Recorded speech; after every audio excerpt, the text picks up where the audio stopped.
So today, my clear mental picture is for her to stop between me and the wall, and then I want her to back up. And this backup is going to be done in a way that it sets the stage for a good turnaround back in the opposite direction that we're going. So my clear mental picture is for her to come up through here, get stopped. Now when I want her to back up, I want her shoulder to be slightly closer to the fence than her hip. So I'm going to just raise up my energy towards her shoulder here, and she was going to go through. She thought I wanted her to go forward. I just blocked it. I wouldn't let her go forward. So now I'm going to ask her to back up. There. Now she stepped back with her shoulder up against the fence and her hip slightly away. So that sets the stage so that I can turn back the opposite direction.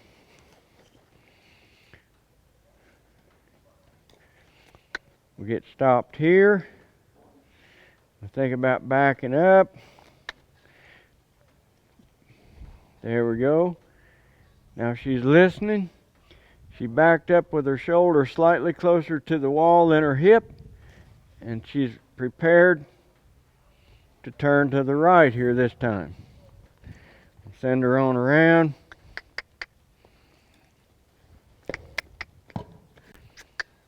Get stopped.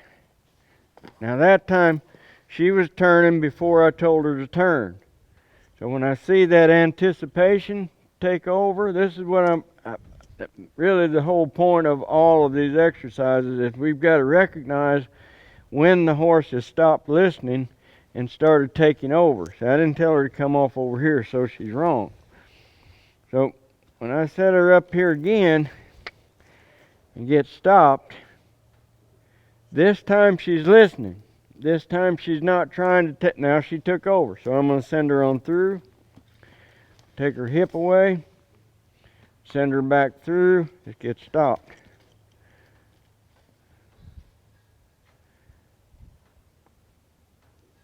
Now she's waiting on me to tell her the next move to make. So I send her back. Just send it opposite direction. Let's go off this way. Forward. Forward. Just get stopped. Just back up. Back up.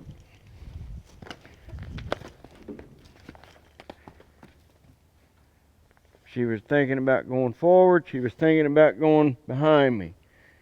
The picture that I had was for her to back up, so I didn't quit until she backed up, but when she backed up, I quit. Okay? Now from here, I can go back to her left, or I can come straight through. I'm going to come back to her left.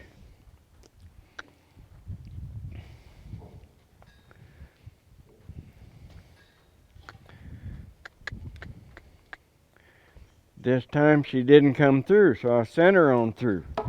Take her hind end away. That time she tripped over the pole over here. Send her back through. She's thinking about coming behind me, and I'm going to send her through. Take her hind end away, send her back to the wall. Take her hind end away, send her back to the wall.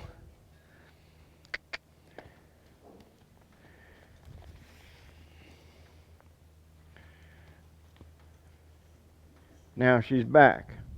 So, you see, attention from a horse can be fleeting. It can come and go. It's a matter of us staying in the moment to recognize when is that horse with me and when is it not. So that's a little addition onto this continuing exercise to gain respect and for us to continually improve upon reading this horse and being there in the moment to be able to help them moment by moment and breath by breath. She took advantage of me talking to you and started off there, so I caught her when she moved and sent her back. Now I've decided I want her to stay still. So because I made that decision, I went up and put my hands on her. I do not want my horses afraid of me, but they've got to respect me. and that sometimes you're going to cross that line, and they'll look a little bit up, but then they'll come back down when they are in your picture.